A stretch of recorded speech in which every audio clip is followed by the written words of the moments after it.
Welcome ka Prex, ako ay magtra-transform ngayon bilang isang karpintero. Bumili po ako ng kahoy, plywood at pako. Dahil i-repair ko po ang pintuan ng ate ko sa likuran niya ng bahay. Ayan no.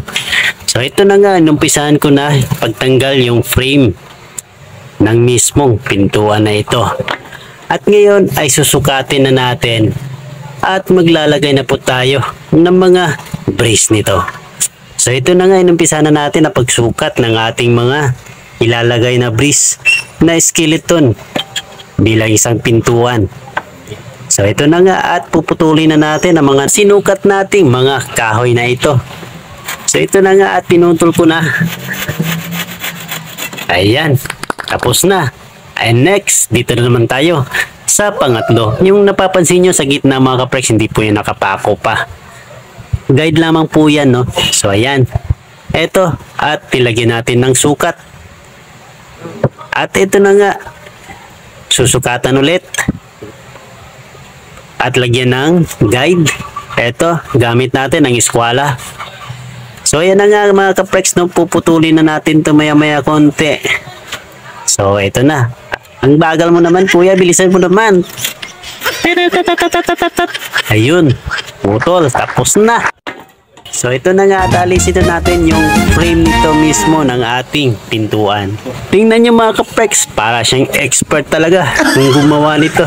Akala mo naman pinag-aralan talaga o ano. Ayan o, tumitingin pa. Engineer ka ba talaga o architect? Sige nga, galingan mo ha. At nang sa ganun, ma-appreciate naman ang ate mo. Ayan ha, galingan mo talaga. Kapag hindi yan, ay nako, lagot ka talaga.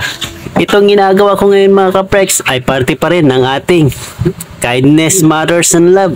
Dahil dito po ay tumutulong po ako ngayon para i-repair ang pintuan ni ate. Dahil nakiusap siya, kung may time ako ay i-repair ko to at palitan ng bago.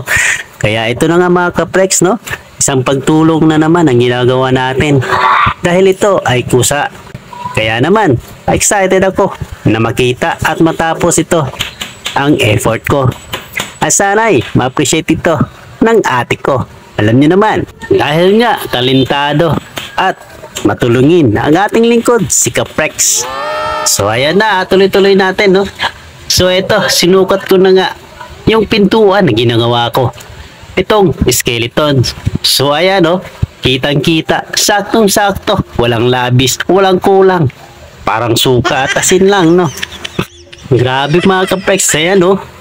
Galing eh. Oh, pwede na.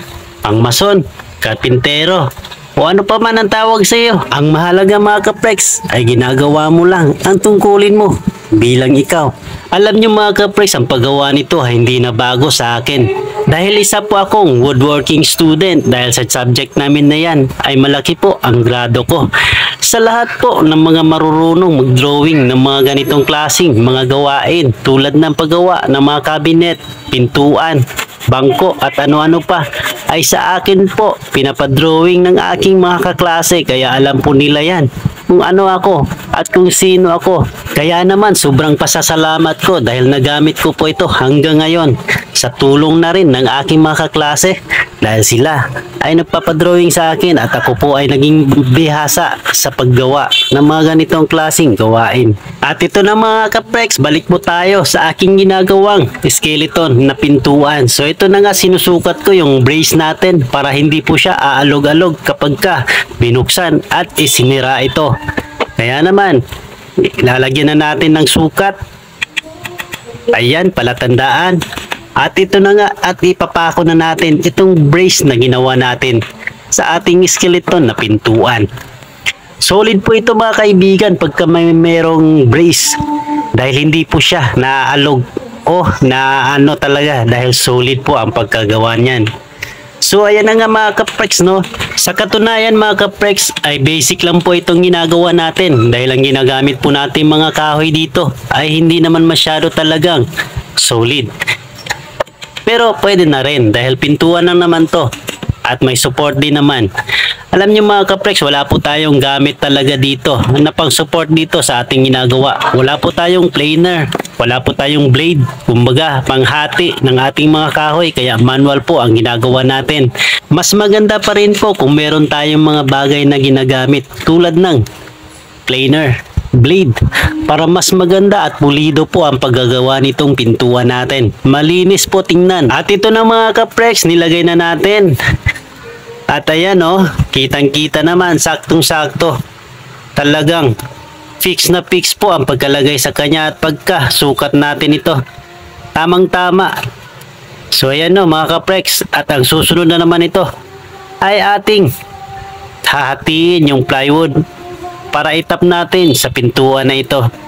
So ito mga kaprex, tara at umpisa na natin at tuloy natin. Nandito na nga tayo mga kaprex. Susukatin na natin itong plywood nating nabili gamit ang ating ruler.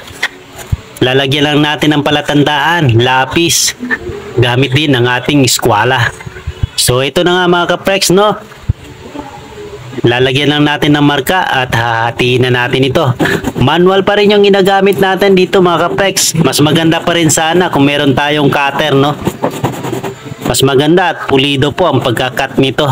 Pero sige lang, wala po tayo nun Kaya ito na lang muna, manual. So ito na nga pinuputol ko na yung plywood. At sumunod po tayo sa guide na nilagay natin kanina. So ito na nga mga kaprex puputulin hanggang dulo So ayan. So nilagyan po natin yan ng palatandaan mga kaprex para alam natin kung hanggang saan natin puputulin. So ito na nga mga kaprex lalagyan na natin siya ng pako at ipapako na natin ito gamit pakong pang hardiplex po ang gamit natin dito mga kaprex. Mas maganda po siya gamitin kaysa yung normal na pako.